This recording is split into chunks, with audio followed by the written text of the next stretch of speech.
All right, I think we're going to go ahead and get started. Thank you all for joining us today for the third tour. Whether you're returning or you've been with us for the past two tours, we're grateful to share this space with you. My name is Maysel Alami. I work with PIPD, which is the Palestine Institute for Public Diplomacy, which is an NGO based in Ramallah, and we focus on advancing Palestinian human rights and freedom, justice, and rights for all. I'm joined by the team of PSC today, as well as my colleague Salim Barahme, who's the Executive Director of PIPD. So Virtual Reality Palestine, or Palestine VR, is one of the initiatives that we created to allow people the access of visiting Palestine, albeit virtually, but visiting it nonetheless to experience what occupation, injustice, and oppression Palestinians are living under. I think there's so many different news sources and media outlets that we are bombarded with on a daily basis to see the conditions that Palestinians live under, but it's quite a different experience when you actually get to be on the ground and experience it. So especially under the conditions of COVID right now, where many of us are unable to travel, we find this a very opportune moment to share the space with you and walk you virtually through the cities. So today's tour is focused specifically on Jaffa, or the city of Jaffa, as well as Gaza. Both cities provide examples of how occupation and the system of apartheid in Israel that Palestinians live under is quite oppressive to the rights and freedom of Palestinians. And in the case of Jaffa, we're going to see how gentrification of the real estate, of how gentrification and transition, or perhaps the transformation of commercial spaces that are now more focused on Jewish Israeli citizens rather than Palestinians looks like. In terms of Gaza, we're going to look at how living under a military siege or living in basically an open air prison has impacted Gaza's economy, its life, its culture, its social environment. And so joining us today are two wonderful guests, Mohammed Rafiq and Abid Abu Shhada. Both are living in Palestine. So Abid is from Jaffa, and he's going to share more with us his experience in Jaffa. And then Mohammed was born and raised in Gaza as well, and he will share more with us about his experience there. So I think I'm going to go ahead and start the tour if everyone is ready. So as you can see, the chat, you're able to share your thoughts throughout the tour. Of course, we ask that you keep it respectful and keep it, stay mindful of this space that we're all sharing together. And please feel free to leave your questions in the chat box.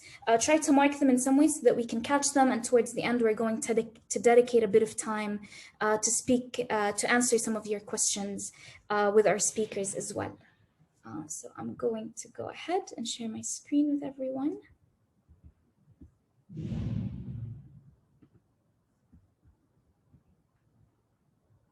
All right, so our first tour is led by Abid Abu Shhadi, who's with us today. And we're going to be starting off in the old city of Jaffa to hear a bit more about its context, its history, and then we'll transition into the port near the sea. Okay guys, so welcome to the old city, Jaffa's old city. Now, what's important about this old city and what makes it unique and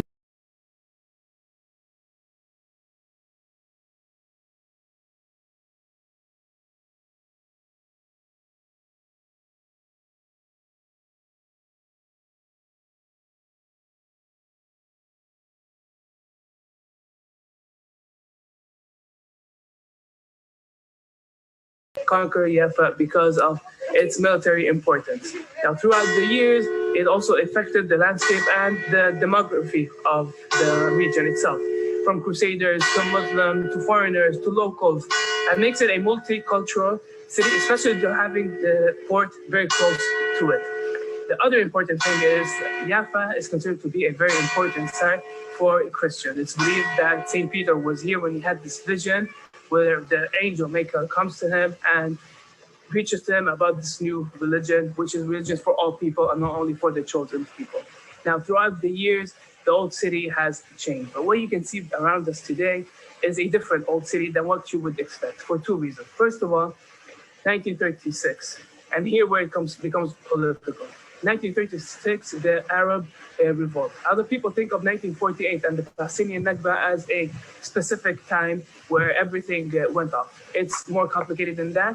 And 1936 represents another layer of what happened here.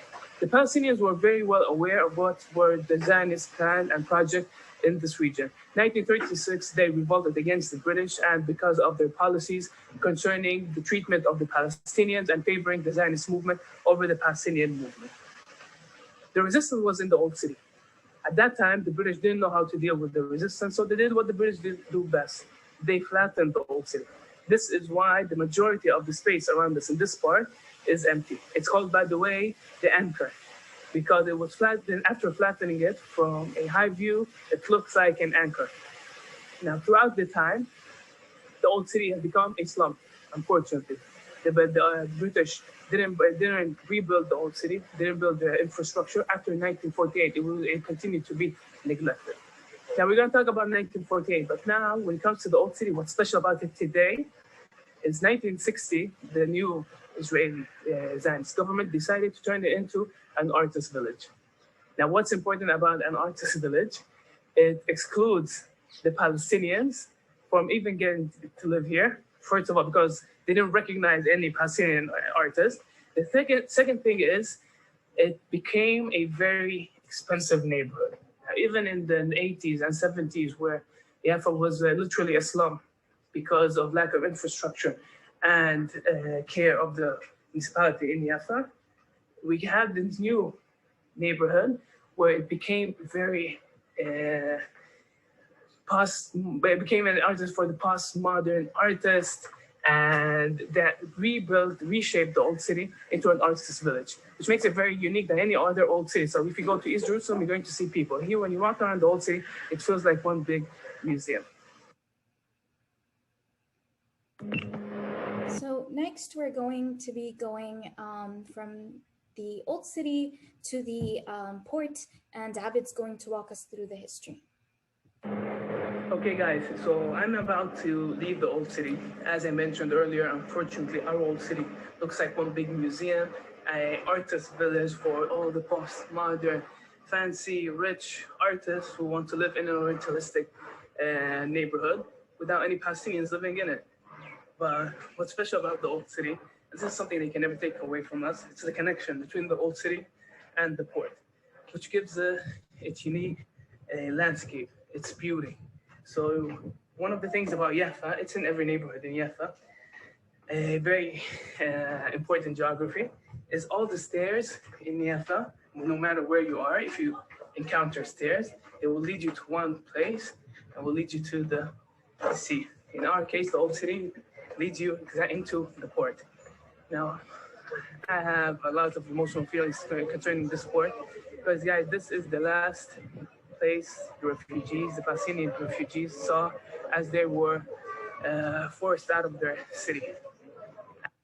So as Abid just mentioned, this is the port. I thought I'd pause and just give you a minute to look at it.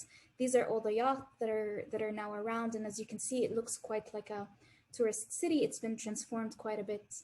I want to just ask everyone, I think it might help if we have our cameras turned off just for the bandwidth so that the image you're receiving is clearer, and then we can turn it back on after the tour.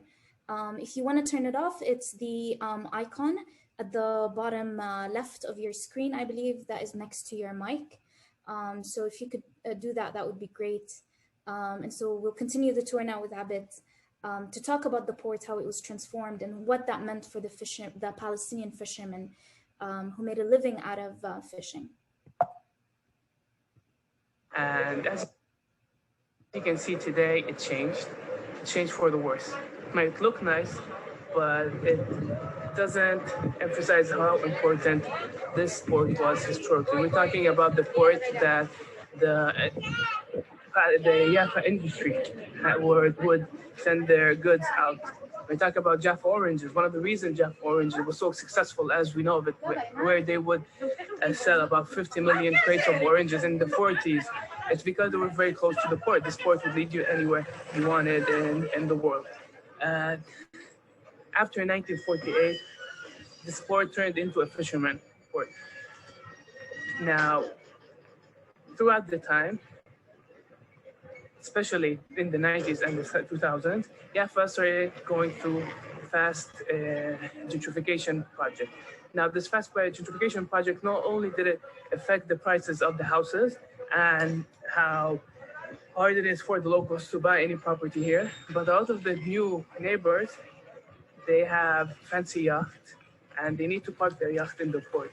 So throughout the year, the fishermen are being pushed out so that the new neighbors could buy new yachts and use the space for the rich. So when we talk about gentrification in Jaffa, it has different layers. It's not only about real estate as we know it in different places in the world, it also has to do with how the space and our space is being used and how we are being excluded from the space because of, so it's mixture of racist ideology with a very violent neoliberal policies. Today, the fishermen are struggling over their space. There are numerous demonstrations throughout the years, and now they're struggling to keep as many of spaces as possible so they can still work in Jaffa port.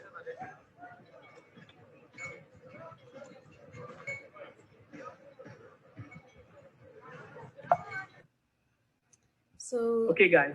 As you can see, the port is beautiful. Jaffa is one of the most beautiful cities in Palestine. And this tour, so these are 3 videos of the full tour. The full tour, there's more on PIPD or Rabit's YouTube channel. But the tour really captures the essence of how the space was transformed for Palestinians as well. So now we're moving on to the Ajami neighborhood, which is a neighborhood where Palestinians were forced to live into without being granted the rights or the ability to own their lands or their real estate. The neighborhood was not well kept by the municipality as compared to the rest of the area, which meant that it was labeled as ghetto or, lower class. And so this sort of forced concentration of Palestinians into this area. Abid will talk to us more about it, and we'll see the scenes from it as well. So now we're located in the Ajami neighborhood, one of the older neighborhoods of Jaffa. What's important about this neighborhood is today it's where the majority of Palestinians who remained after 1948 remained. Now the story of Ajami also tells the story of what happened here after 1948. When you talk about the Nakba, a lot of the time we focus on what happened to the villages. We don't focus enough what happened to the city. In 1948, not only did we lose the war, the majority of the Palestinian residents who lived in Jaffa turned into refugees, about 97% of them, but we also lost the city. We lost our institution. We lost also the power to move around. So the majority of the Palestinians in Jaffa turned into refugees. 3,000 to 4,000 of them that remained here have turned into refugees, and they're all were forced to move into ghetto Ajami. And they used the word ghetto without us understanding what does the word ghetto means. And we weren't allowed to leave these neighborhoods. And in the 50s, Jaffa was annexed into Tel Aviv. Today, the municipality is Tel Aviv Jaffa, where Jaffa became part of Tel Aviv. Now, a few things, very important things happened in this context. First of all, we were forced into the neighborhood, and the houses that we lived there after 1948, they weren't ours. It was a public project called Amida, where you don't own the property that you live in. And this is very relevant today because a lot of the Palestinians who live here don't own the real estate. The second thing is we have turned into the slums of Tel Aviv. In the 60s, 70s, 80s, even in the 90s, Ajami was one of the most dangerous neighborhoods of Tel Aviv and Jaffa. The third part is, and this is what we see today, is the gentrification that's happened to the Ajami. So we're being forced into the ghetto and into these houses that we don't own.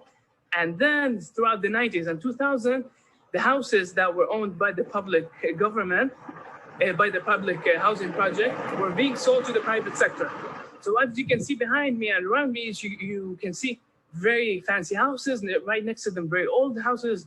And it tells the story of our struggle today.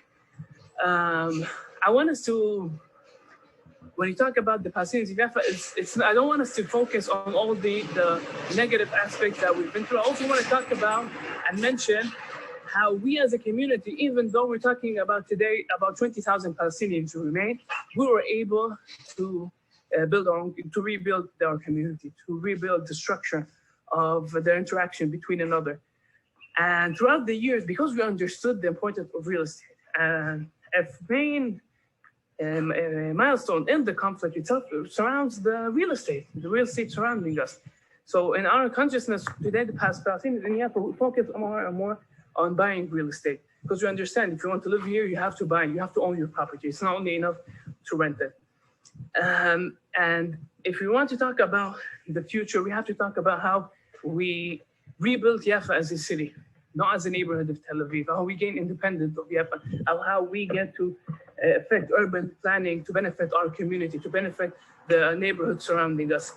And I'm optimistic in a sense that we have, throughout the years, we have built a culture of resistance.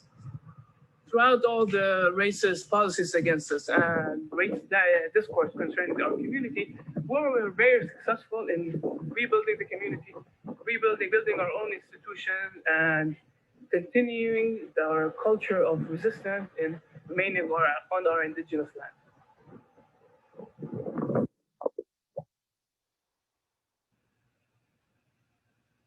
So that sums up the tour with Abid of Jaffa. I think Abid speaks about a very important points, from gentrification to annexation of land, to not allowing Palestinians to live into their cities and to own their own homes, and how that affects the real estate industry. I'm going to ask Abid to speak now for a little bit, share with us more about his experience, his work, about Jaffa as well, and its history, how its commercial spaces and its real estate spaces have been transformed by the occupation, the annexation. Okay, so hi everyone, and thank you for the introduction, and thank you everyone for being interested. I think it's amazing how much the Palestinian case gets this much of interest from people from the international community. And I'll start by saying it's not by accident. It does show a moral compass for the international community of what right is wrong and what is wrong. And the Palestinian case maybe is not as bad as other places and atrocities happening all over the world. And even when we're talking about, we look at it from a quantitative perspective or the atrocities themselves. If you ask me, I think there's other places in the world, things maybe even worse are happening right now. But the Palestinian case for itself, it symbolizes something of what is right and what is wrong.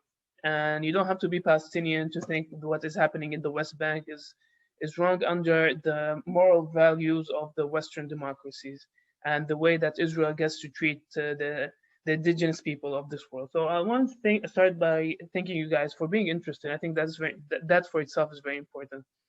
Just a brief introduction about myself. My name is Abid Abu Shahade, and I'm a elected city council member in Tel Aviv, Jaffa, or Jaffa, Tel Aviv.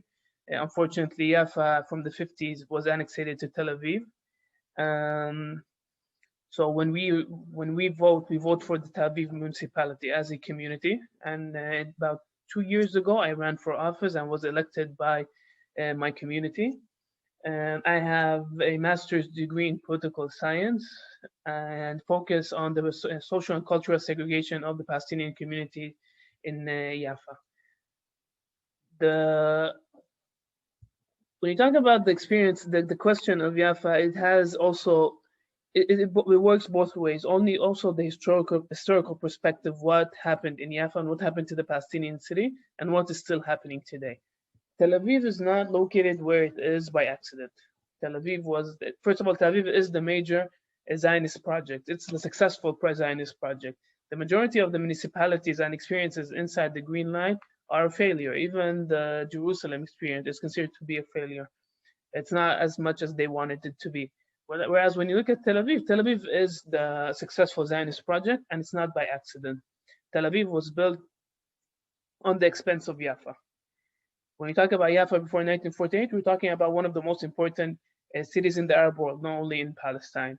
So you need to imagine it being in the level of Beirut, Damascus, Cairo, and Baghdad. For several reasons, some of them I talked about them in the video. And it's just amazing to see how the Palestinian city, not only did we lose the war, not only did we have the refugee crisis, but the city itself was stolen from us. When you talk about Jaffa as a Palestinian city in 1948, by 1949, it continued to operate as a city, but under Zionist control. It's different from the Palestinian villages, for example, that they demolished. Jaffa, they took control of it, but they also inherited its institution, the municipalities, the banks, the hotel, the whole experience of Jaffa, the city, was stolen and became Tel Aviv. So when you hear Tel Aviv, I want you always to remember that it was built on the expense of Jaffa. And symbolically, I think it's amazing that even the Tel Aviv municipality is built on Palestinian land. It's built on Sumel, a Palestinian village, which was part of Jaffa municipality at that time. So that for itself, I think it symbolizes the Zionist project, Tel Aviv, and the relationship with the Jaffa. It symbolizes the Jaffa, the Palestinian Nakba. The other thing is, when you talk about the Palestinian community in Jaffa, we're talking about a very small community. We're talking about 20,000 Palestinians, whereas there are about 2 million Jews surrounding us. Whether it's Tel Aviv, Bat Yam, Hulon, Rishon, all the neighboring Palestinian Jewish cities, and it's not by accident you don't have any Palestinian villages surrounding this area. The atrocities that have been done in the center of Palestine, which unfortunately doesn't always get, even from the Palestinian perspective, it doesn't get enough focus. What happened to the Palestinian city in the center, and what happened to the Palestinian villages surrounding them? And it wasn't by accident, because in the original plan, when the UN wanted to divide this land, Jaffa was part of the Palestinian city, and people tend to forget this. And it wasn't by accident that they needed to not only to conquer the center of Palestine, the shoreline, but also to make sure that there isn't any Palestinian villages or Palestinians remaining here. And the people who did remain here after 1948, the majority of them remained by accident.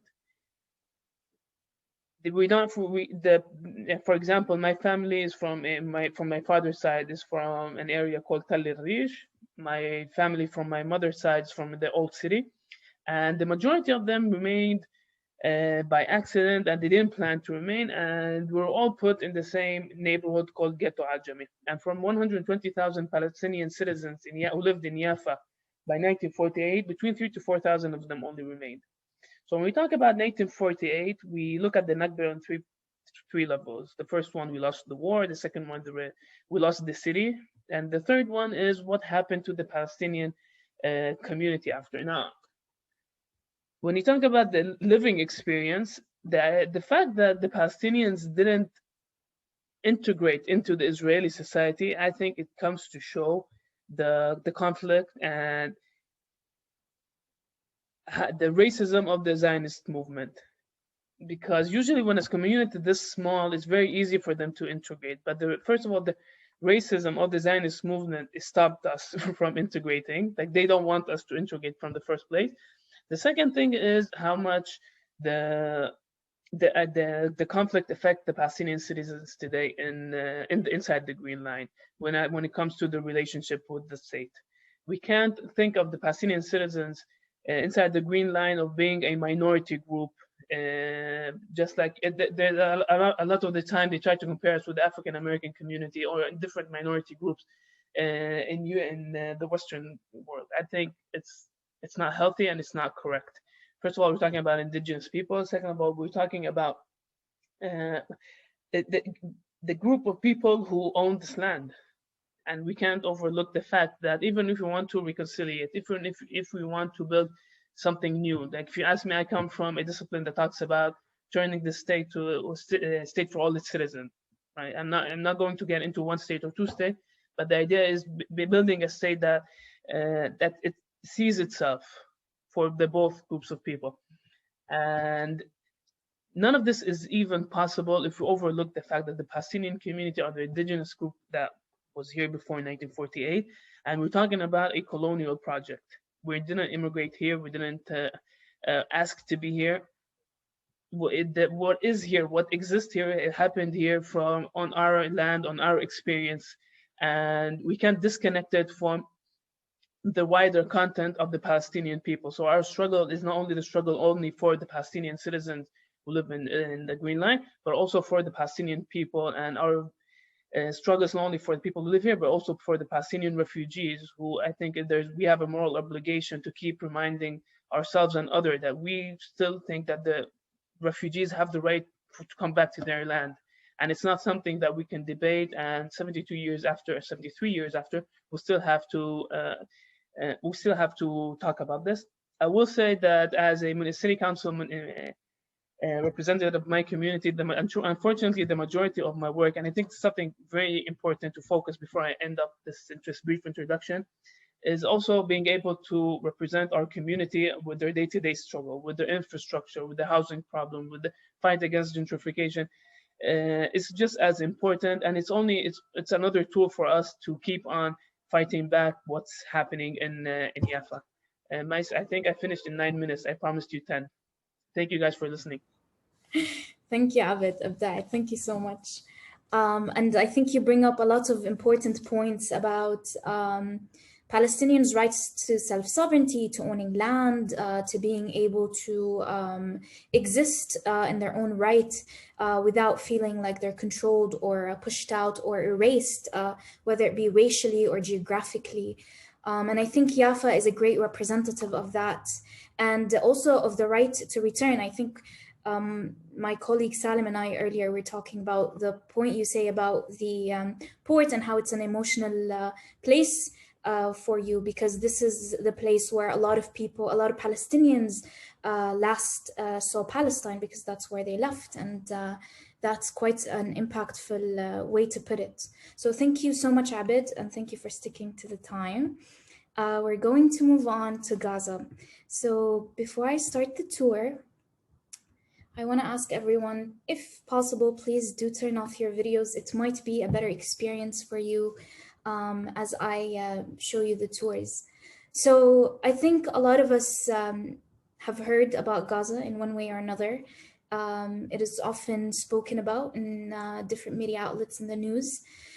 Gaza has been under Israeli military siege since 2007. There are constant attacks against the citizens of Gaza, and Gaza is basically referred to as an open-air prison, meaning that its citizens are not able to move outside of Gaza, and within Gaza they're so very restricted. Their freedoms are stripped to a very human essence. They live in very inhumane conditions, and the occupation controls their economy. It controls the fishing industry. It controls the agriculture industry. Medical and healthcare facilities are quite scarce and underfunded and undersupplied. And unemployment rates and poverty rates is quite high. I believe the latest number in 2019 is around 45.1% unemployment rate for people in Gaza. They're unable to go out of Gaza. They're unable to flourish within Gaza. There are constant electricity cuts and water shortages. Approximately 95% of water is actually not sanitary or usable for Palestinians living in the area, because untreated sewage water is pumped into the sea. One thing that Gaza and Jaffa have in common is that they're both coastal cities, so they're both on the sea. This could be a great opportunity for its residents and for Palestinians, except for the fact that the areas within which Palestinians are allowed to fish are restricted, and oftentimes they're not allowed more than 3 meters into the sea, which means that they cannot catch enough fish to sustain their livelihoods. So we're going to delve into all of that through the videos that we have prepared, starting off with the video at the beach. The Gaza Strip is a geographical spot that embodies the largest open-air prison on this land.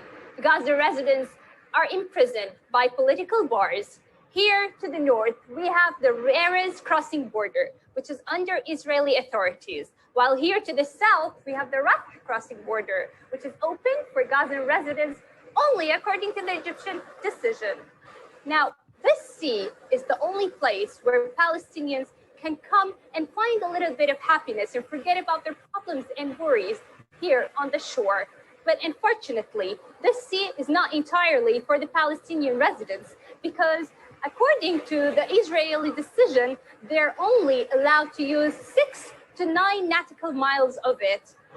Unfortunately, this Gaza Sea has become a source of terror and suffering for the residents of Gaza Strip. It was not spared by the Israeli war weapons, nor by the wastewater that has been erected into it.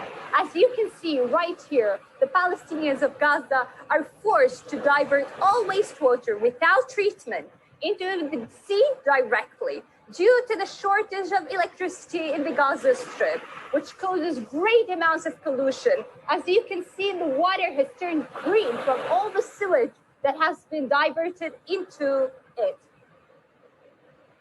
This causes great amount of dangers to the health of the residents who fish and swim in this sea. Probably.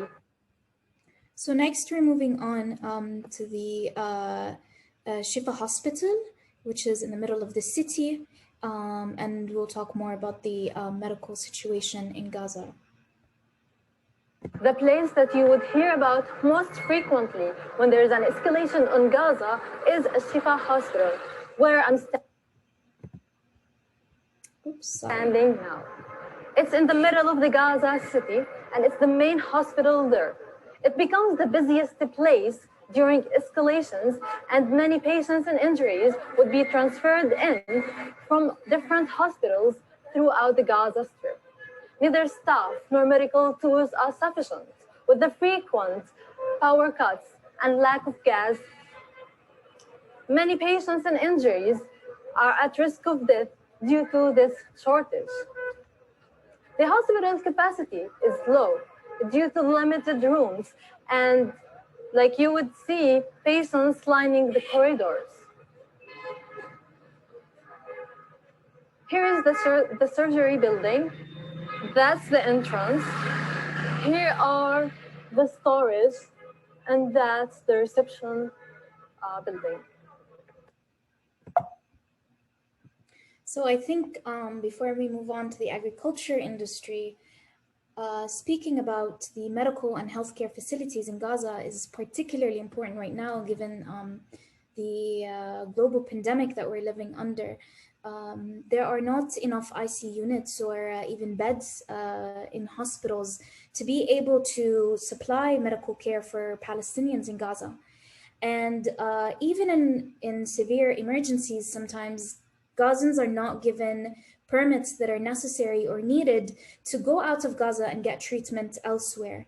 And this often causes, as our tour guide mentioned, higher risks of death and because of lack of treatment or because of scarcity of resources. And so this is particularly significant right now, and the conditions have been exacerbated with the pandemic. Next, we're going to move on to the agriculture in Gaza.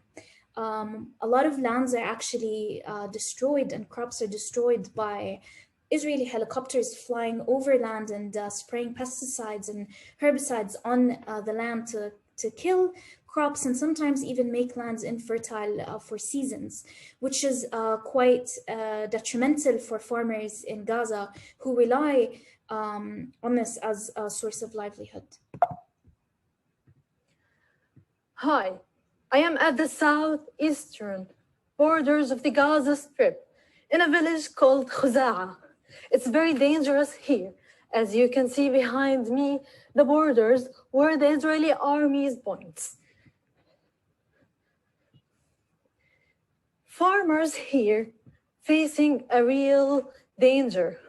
One, because they have to wake up in the night to irrigate their lands due to the lack of electricity and putting their lives in a real danger of targeting by the Israeli occupation that have killed many of them.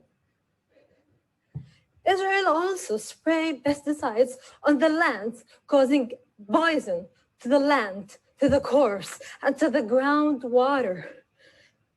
And you can lose the corpse, or even having a poisoned corpse causing diseases to the people and severe damage of the land. مرحبا يعطيك العافية. كيف الحال؟ Bullets, indiscriminate shelling, and tear gas bombs cause all the poor life or all the poverty these farmers live by, because this is the only job they have, losing the land, the corpse, and sometimes they'll be in debt because the land is affected by all what Israel caused to them.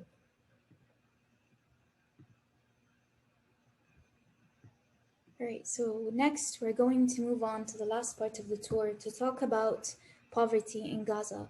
So of course, with these poor infrastructures, poor economy, inability to control imports and exports, 2 crossings on each side of Gaza blocking movements in and out, the poverty rates are quite high and the infrastructure in Gaza is quite poor. And this is one of the examples of that. We're now in a place called the Nahr al-Barid. It's actually a residential neighborhood, but it's not like any other residential neighborhood. In this place, hunger, poverty, and misery are killing it in every moment. Due to the very difficult economic conditions in the Gaza Strip, the people here take refuge in a graveyard. This graveyard is surrounded by sand on the one hand and the landfill on the other. In this slab, the houses are made of very old stones. The roofs are cracked of tin sheets, and the windows are covered of nylon bags.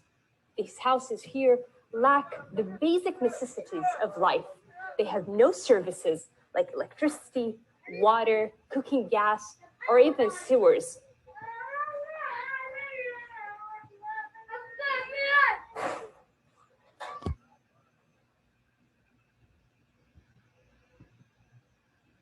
All right, so I think this last video gives us a bit of an insight into some of the living conditions that Gazans live under. I think we can only imagine the situations that they're living under. I think right now under COVID with this global pandemic that is keeping us all inside our homes or within restricted curfews, we're becoming more empathetic to the feeling of being restricted in movement, being unable to travel, being unable to perhaps visit family or friends or leave towns, or perhaps even seek medical treatment that is necessary because medical facilities do not provide that. So, and here I think I'm going to turn over to Muhammad, who's from Gaza, who grew up there, and who's going to share with us a little bit about his own lived experience and his work in Gaza. And Muhammad as well, if you could share with us how the experience recently has been with COVID and how it has exacerbated the siege to begin with. Yeah, thank you so much first for having me here, and I'm really honored and flattered to speak the Gazan Palestinian perceptions really with understanding lovely people. I was really moved, first of all, by the tours made by Abed about Jaffa, because it's my grandparents' city. I know I belong to Jaffa, and that's where my family ancestors were forcibly expelled from in 1948. Although I have never been to it, but we will be like for the very ever attached by souls, by the land, by the heritage of the city and the whole Palestine, that we will one day or another get back to our own parts of Palestine. I am Hamad Rafiq Hawish, and I am a writer and a blogger from besieged Gaza. I was born and grew up here, and I studied English literature, majored mainly in fiction writing and storytelling. I work with We Are Not Numbers, and recently have been in cooperation with Jewish Voice for Peace, doing a great talk together to be produced in the upcoming fall about Gaza and Palestine. And it's going to be speaking about the struggle of Palestinians all over the past years with the Israeli colonialism and structure. Speaking of We Are Not Numbers, just only a brief introduction, who we are and what type of work do we have nowadays, that we pair developing English writers, communicators from the occupied Palestine and countries of refugee with native speaking mentors and writers from around the world. The mentors coach the writers on their language, writing skills, and the project publishes their essays, poems, stories, and articles that are about the realities of Gaza and Palestine. That is to educate the international audience and build bridges based on greater understanding about what life in Gaza is like and how life is about in here. In the process, we encourage freedom of expression and civic engagement, as well as use the art of writing to help youth struggling with the same challenges to network with each other and build support systems. Speaking of COVID-19, like the situation here, like plain honest, is getting worse day by day. We are being promised that the vaccine is going to enter the Gazan Strip within the upcoming months, but so far nothing happened, nothing is new. But we have been notified lately that the rate of infection today in the West Bank and Gaza is 36%, while in Israel it's only like 4.5. Okay, so Israelis are getting the vaccines and the Palestinians are getting nothing. And this is, for us as Palestinians, is called the apartheid. Of course, we are used to knowing these terms and what they do, but this is the very worst kind of apartheid. It is the medical apartheid, that you don't have healthcare access if you are not an Israeli. You have the vaccine, the healthcare, and you can access your rights, your human rights, your very basic human rights if you were other than Palestinian. So it is a vaccination with racism. But what I wanted to make clear is that we Palestinians, when we in Gaza especially, and like in the short span of 7 years, we, let's say, with the short span of 7 years, we miraculously survived through 3 destructive wars. More than survive, I managed to find love and curve a new family, but it also meant loss of many beloved and close friends who were not afforded this life. Personally speaking, I found myself constantly trying to reconcile all the different ways heartbreak can manifest, even in the effort of this colonial system, racist system, to turn us into a lifeless population. We Gazans took the massacres and reinforced our, let's say, search for unity and rooted empathy in the Gazan people. And I find it all rooted in the same belief of our elderly who experienced the first and second and third and still ongoing disappointments and massacres and wars. We believe that a person with no land is with no identity. This is how we overcame the sorrow that consumed us after these intense, inhuman aggressions. We try also to remain grounded and rooted. And I think of all the lives that had hopes and dreams beyond this reality. Gaza is the place of contradictions, the place of the misrepresented stereotypes for the whole world. And I wanted to stress on the fact that we are not the monolithic Gaza Palestinian label the world wants to attach to us. Some people, those who don't live here or haven't been to Gaza yet, see Gaza City as like, I mean it, a hotbed of militancy and terrorism, wars, massacres. But the ones who managed to visit see an ancient culture and an insistence on living and on hope, on love and on unity with all people live in this place. It is the most densely and highly populated place on earth, stuck in so many different or countless of problems and challenges. But amidst and despite all those difficulties, our bold pursuit of justice and freedom, despite the costs and the recognition that we want to live in a way by which being Palestinian or being Gazan is not enough of a reason to have our dreams killed, to have our lives taken, to have our souls also killed, to have our parts of our own country shipped away. This is not enough of a reason to keep us separated from the lands we were dispossessed from and the homes whose keys we still latch onto.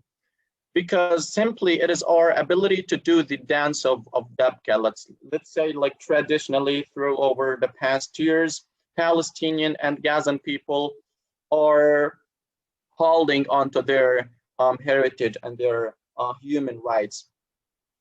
And they never fought people because of their religion or because of their culture, because of their race or language. I mean this with the struggle of the Palestinian and the Gazan with the Israeli colonialism. We never fought the Jewish because they are Jewish or because their religion is Jewish, but because we are fighting for basic human rights, and we are at no fault of this because we are fighting for the very basic human rights and freedom.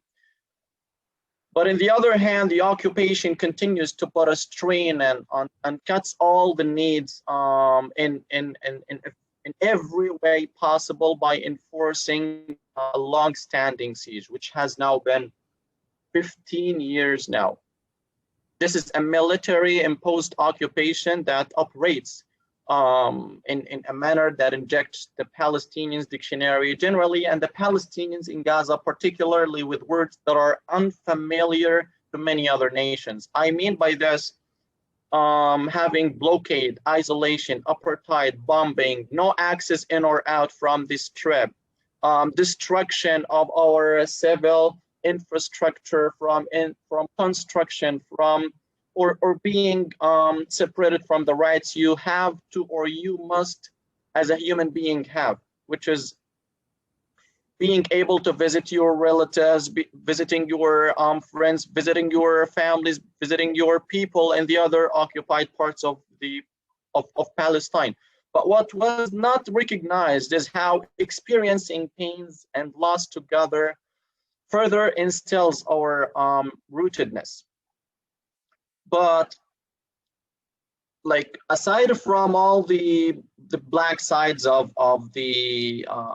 life and how harsh the circumstances in here are, we are the people of hope and love.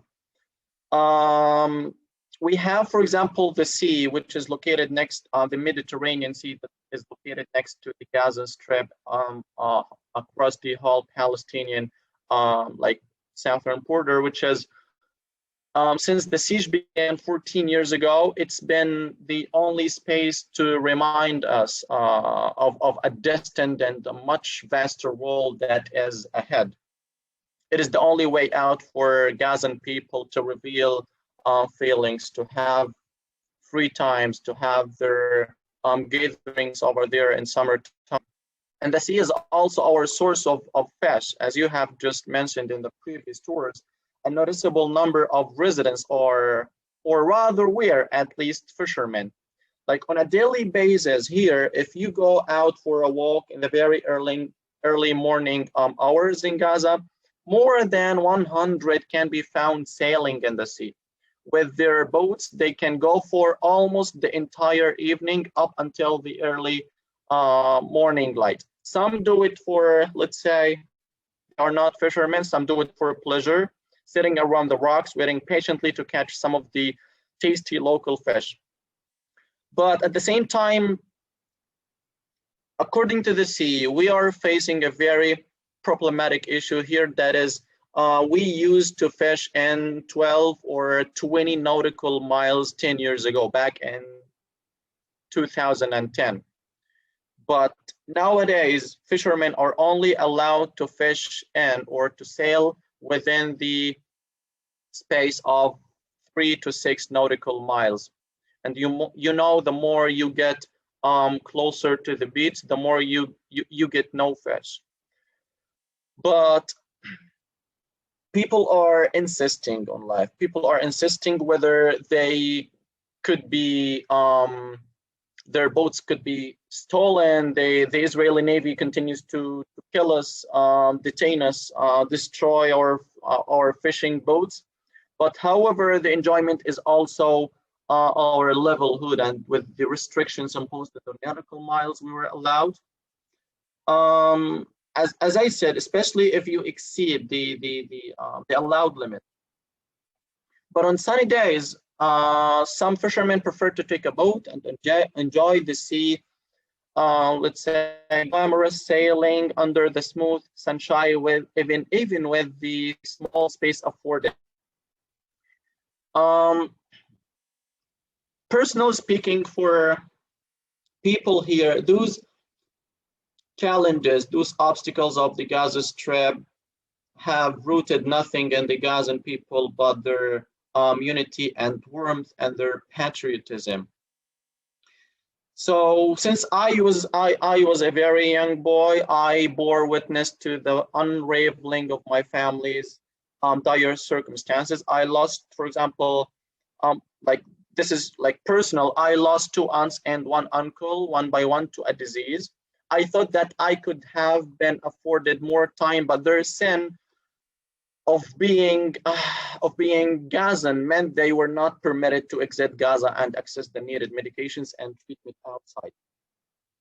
Like as Gazans, we isolated and pushed towards a debilitating humanitarian crisis that pushes us further into de-development, especially in the important sectors like healthcare, and like more importantly, we are also stripped of the ability to seek external resources and support.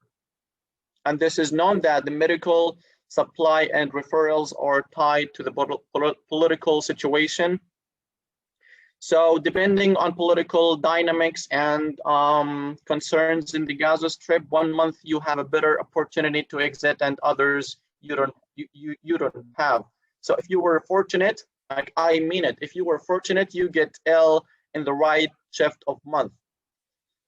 But despite of myself young age, I had during these very harsh times to navigate the impact of these circumstances, as they were topped with financial problems that seemed to be part of the Gaza package as a whole. But I want to cut you off, Zavissir. Again, please. I'm going to cut you off just to first say, and thank you so much for everything you shared. I think what you shared was so impactful. The way you phrased it is very eloquent and precise, to the point of how the lives of Palestinians in Gaza, of Gazans, is not a choice. Yet the way that you live it out and the way that you face it is perhaps a testament to the character and the audacity and the appetite for life that Gazans have.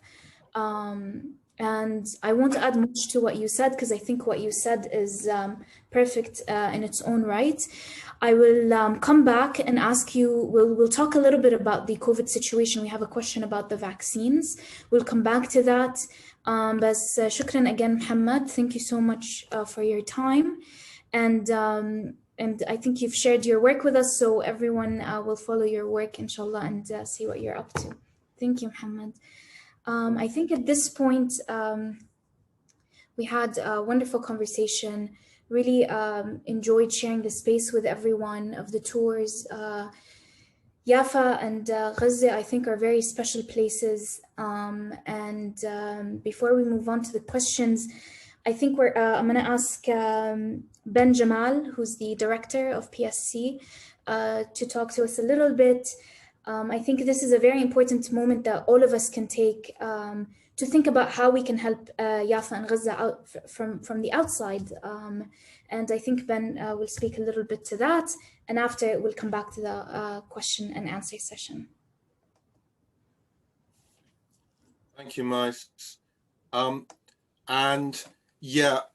wanted just to say a few words, really, in summary of these three events that we've held. And we wanted to do that before we move. As Mai said, when I finish speaking, we'll move to Q&A because we want to maximize the number of people still here. And really what I want to talk to you about, we have been delighted to allow you to see what is happening in Palestine, but now we want to call upon you to act. Let me just say, first of all, a couple of words, necessary words of thank you. I want to thank Mohammed and Abed and all of our Palestinian tour guides over these three meetings for their presentations and for their really powerful and moving testimonies. And I also necessarily need to thank our partners at the Palestine Institute for Public Diplomacy, who made all of this possible. We're very proud to work with them on this project. We're proud of the work we've done with them in the past and of the work we will continue to do with them in the future. These sessions that we've had, these visits are really exemplify, I think, a core part of PIPD's mission and goal, to enable the world to see the human side of Palestine and the Palestinian people in their struggle for freedom and basic rights. Now, when we designed these events, we had certain goals in mind. We share in common a framework of understanding of the nature. How do we describe the nature of the oppression that the Palestinian people face? And we jointly understand that as an oppression that meets the legal definition of apartheid, as that is defined as a legal term under the Rome Statute. And we understand jointly that that apartheid, as we have seen, is manifested in different forms, whether that's visited upon Palestinian citizens of Israel like Abed through an unequal system of law that makes them second-class citizens, whether it's a form of apartheid that's visited upon Palestinians in the West Bank, in East Jerusalem and Gaza, through different manifestations, different types of a system of military occupation, or whether it's manifested upon a domain of Palestinians we've not been able to address through these sessions, but is a core and central, the Palestinian people who live in exile and are denied the fundamental right to return to the homes from which they and their families were forced to flee. All of these meet the definition of apartheid. They all serve to ensure that all of the territory between the river and the sea is organized upon one principle, advancing and perpetuating the supremacy of one group, Jews, over another, Palestinians. Now, that last sentence that I've just articulated is a direct quote. Some of you will recognize it. It comes from the report released last week by B'Tselem, the leading Israeli human rights organization, who with great timing last week produced their own report, reaching the same conclusion, that this is a system of apartheid. And what we have tried to do through these events is to illustrate what apartheid looks like as it is lived, not simply defining it in abstract and theoretical terms, but viscerally, as it impacts upon ordinary Palestinians trying to live ordinary lives. As Mohammed put it a few minutes ago beautifully and eloquently, we've been trying to illustrate the different ways in which the heartbreak of apartheid, of living under apartheid, can manifest itself. And when Mohammed spoke, I was reminded immediately of something that Mahmoud Darwish, the national poet of Palestine, once wrote. He said this, he said, Palestinians don't choose to struggle. They don't choose to live their lives and struggle. They want, like the rest of us, to live ordinary lives. They want to build homes. They want to build families. They want to build communities. But when you are denied the fundamental rights you are owed as a human being, you are obliged to be a slave to the struggle to achieve and realize those rights. So that's what we've been trying to do, to enable you to see for yourself, because we know the power of witnessing directly, of seeing directly with your own eyes what apartheid looks like. An important part of the work that PSC did pre-COVID and wishes to do post-COVID was to take delegations, particularly of trade unionists, out to Palestine to see for themselves. We know the power of this. When I became director of PSC, one of the very first meetings which I was asked to chair was a meeting of trade union leaders at the TUC. Important leaders like Mick Whelan and Mark Sawatka and Gail Cartmel and Kevin Courtney. They spoke with a passion and with a power, with a real visceral sense of what their commitment to solidarity with the Palestinian people meant. And they all had one thing in common. Every single one of them had been taken out by PSC to visit themselves. And the stories they had heard, the people that they had met, had stayed with them and given them an obligation of solidarity, because they understood that fundamental principle of solidarity, that an injustice to you as an injustice is an injustice to me. So this is the important principle. Somebody very wise once said, our task is not simply to understand the world, our task is to change the world. And we are here to show, to illustrate, to inform, but to motivate people to action. There are people here with us tonight, many hundred, many more watching on Facebook from all over the globe. Wherever you are watching this, I call upon you, please get active, join your local campaigns. But let me speak very directly to those of you watching in the UK. If you are watching this and you are not a member of the Palestine Solidarity Campaign, join us. If you are a member of the Palestine Solidarity Campaign, but you are not active, please get active. Join your local branch. Join us in our campaigns, calling upon pension companies to divest from companies that are complicit in supporting Israel's apartheid. If you're a student, join us in the campaigns we're supporting on campus, calling on universities to divest from companies complicit in supporting Israel's apartheid. Join us in our campaigns targeting directly complicit companies like HSBC and Puma. And I don't apologize for continually repeating the word complicit, because the reality we face is this: Israel's apartheid can only be sustained if people fail to take action, if they remain complicit. The great anti-apartheid warrior Desmond Tutu once said, in a situation of justice and injustice, you cannot be neutral, because if you're neutral, you are on the side of the oppressor. You are either part of the struggle to end apartheid, or you are straightforwardly supporting apartheid. So thank you for attending. We'll move now to Q&A, but please don't just take this information. Don't just show your support by being here tonight. Take action. Join us in supporting the Palestinian people in their enduring struggle to end apartheid and to move to a life lived with freedom, justice, and equality.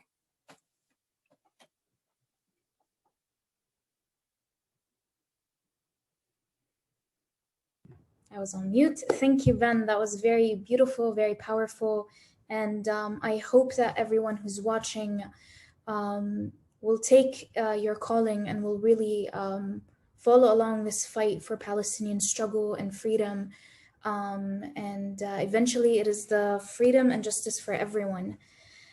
So I'm going to move on to the questions. Abid and Muhammad, I'm going to direct some of the questions that we got to you and ask you both to answer in about 5 minutes, if possible, please. And so Abid, I'm going to come back to you. First question was, asking about what sort of racism you face in your lived life and experience, as well as if you get any harassment from Israel that is direct in the role that you play and in your activism. And Mohammed, I'll come back to you after. Okay, so first of all, thank you guys.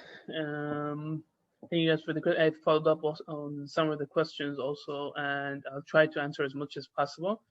Concerning the racism that is being directed at us, it's very important to clear that the Palestinian community inside the Green Line doesn't suffer from individual racism. So what I mean by this is we do have rights, but it's individual rights. The state of Israel doesn't recognize of there being any national group other than the Jewish group. This means even under Israeli law, there is no Arab community. There is, and they keep saying it. If you follow up on how Netanyahu phrases policies against us, he said there are Jews and there are non-Jews. There is no such thing under Israeli law as the Arab community.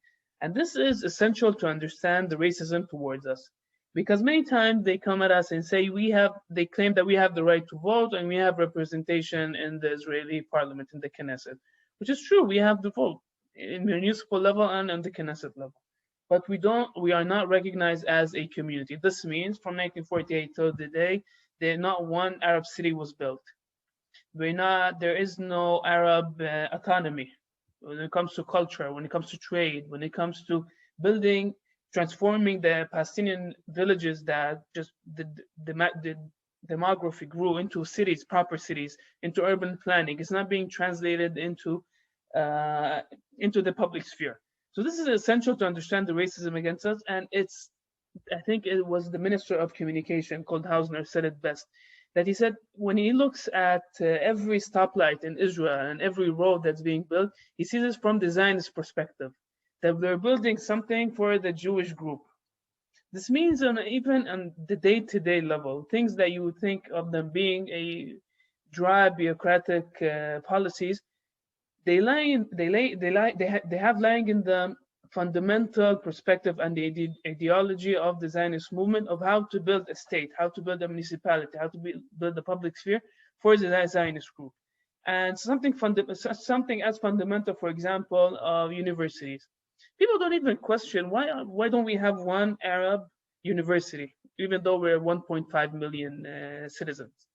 About 20% of the population are Arab. When it comes to the educational system, which by every level, it's not only as a separatist, it's super racist. You have four different ways of education here. You have education built for the Israeli community, the Israeli youth. You have for the Arabs, and then you have for the Druze, which is a religious group part of the Palestinian community that they work to separate from the larger community, and you have for the religious syllabus. And who controls the syllabuses of what we learn they come usually from military background or from the Shabak, the Secret Service. So even in our educational system is built by the Secret Services. What we learn, the poetry that we learn, the way that they teach the Arabic language, the way that we teach math, it comes from the Secret Services. So it's being extremely monitored. Fundamental leading figures of the Palestinian community, like Edward Said, who doesn't know Edward Said, or Mahmoud Darwish, are forbidden or being taught in our schools. And it's not by accident. This is the meaning, this is the translation of the racism that is being practiced against us. I'll summarize by saying that the national law the bill that passed about 3 years ago in the Israeli Knesset, which says that this state is only for one national group, and it's the Jewish national group. Today, we're seeing how it's being translated into day-to-day, and I'll give a short example, and I'll summarize with this example. There is a city that was predominantly Jewish city called Carmiel.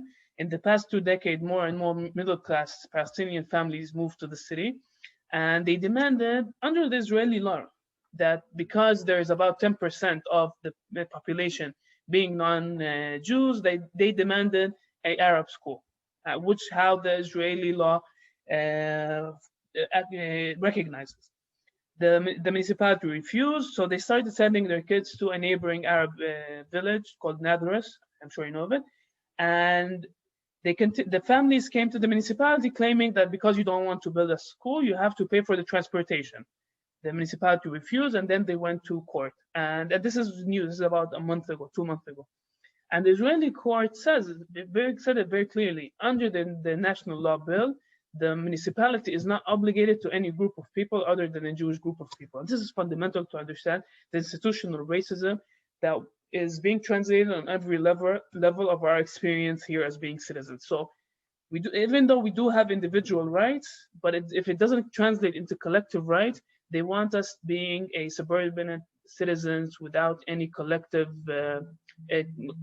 or community sense and translating it into political demands. Absolutely. Shukran, Abid. Thank you very much. I think what you said follows very gracefully from also what Ben mentioned earlier, is just this outright system of apartheid that is becoming less and less difficult really to ignore or turn a blind eye to, like I think the international community has been for years. I'm going to use that point actually to pivot a bit to the COVID vaccine. We got a question about that. I think Israel has been making headlines lately on news outlets that its vaccine rollout pace is competitive according to the other countries in the world, that they're vaccinating people at a higher rate than any other country. And I think these narratives are quite deceptive in that they leave out the truth and the fact that Palestinians are not part of this scheme. So Palestinians in the West Bank and Gaza are not currently included in this rollout, and the only Palestinians included are Palestinians with Israeli citizenship, but nonetheless Jewish Israeli citizens are being given much higher priority in this rollout. So as Abid, Hamad and Ben have mentioned, this is basically medical apartheid really, where Palestinians are being left out. I'll keep this brief so that I can move on to Muhammad. Muhammad, the question that came to you was about how your life is impacted by electricity shortages and by the restriction of movement.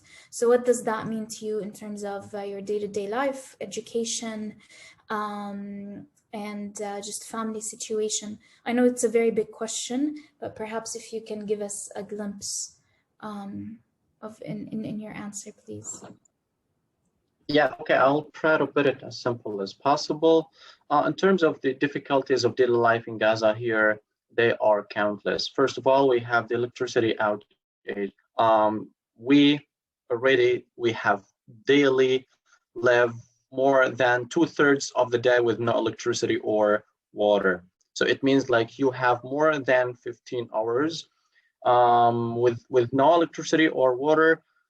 As a writer, I have sometimes to postpone everything I have to be done with a very short period of time till so many days because I don't have electricity, and I feel sometimes my eyes are going to close. Like it is really tiring, and it feels you like you have no potential to have any other alternatives. Electricity, and we cannot.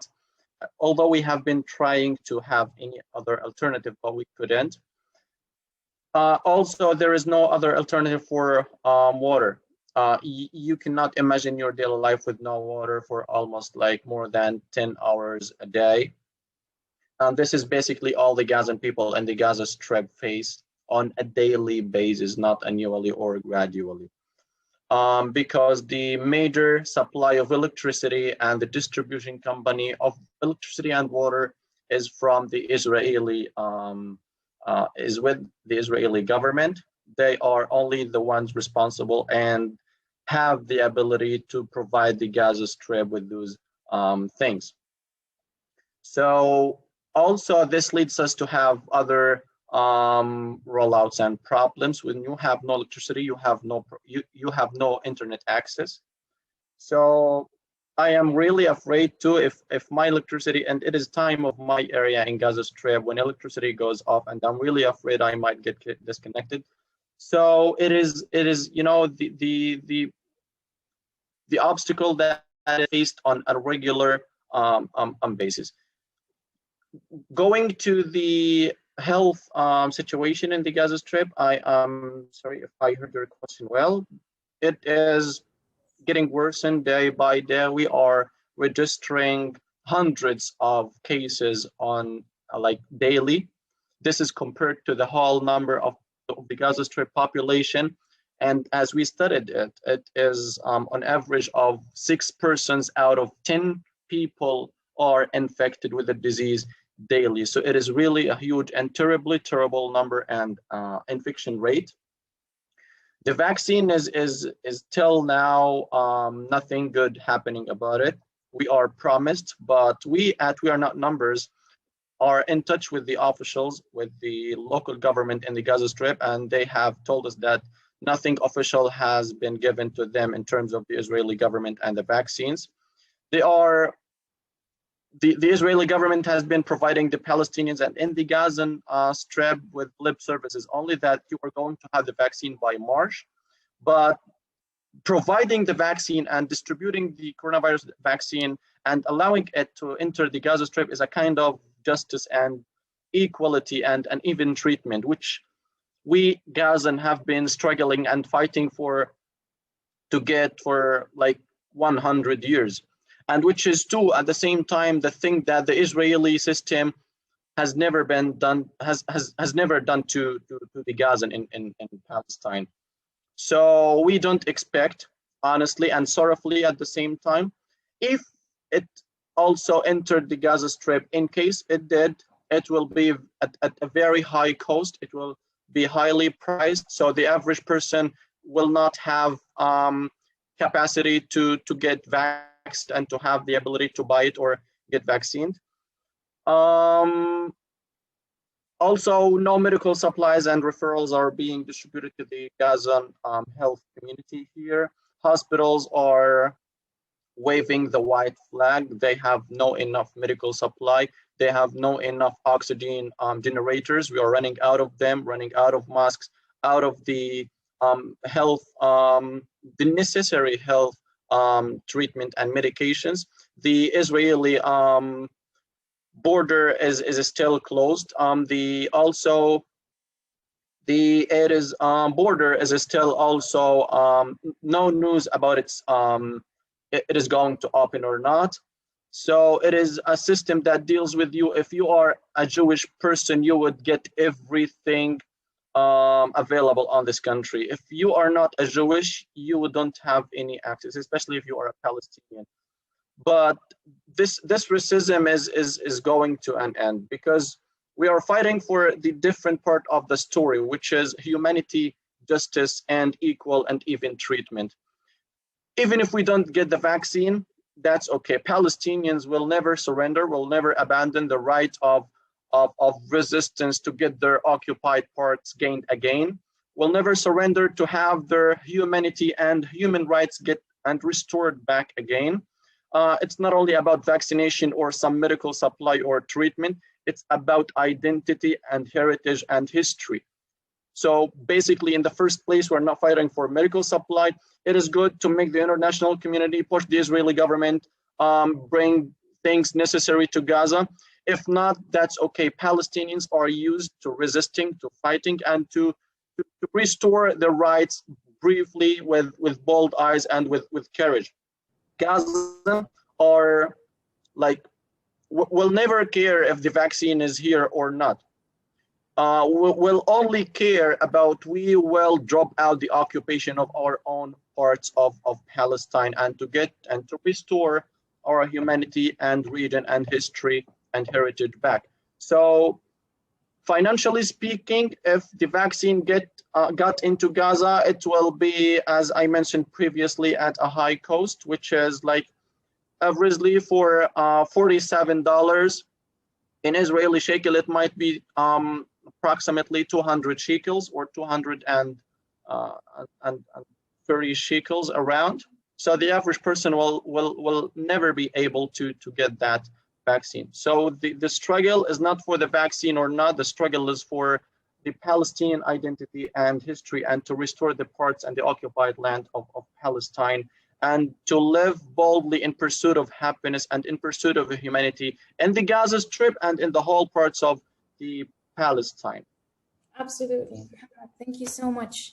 I mean, you put it very succinctly and eloquently. It's the vaccine is perhaps uncovering the injustice that has already been there for years and decades, but we hope that the world will join us, and we can cultivate more people to act, speak up, and join our communities.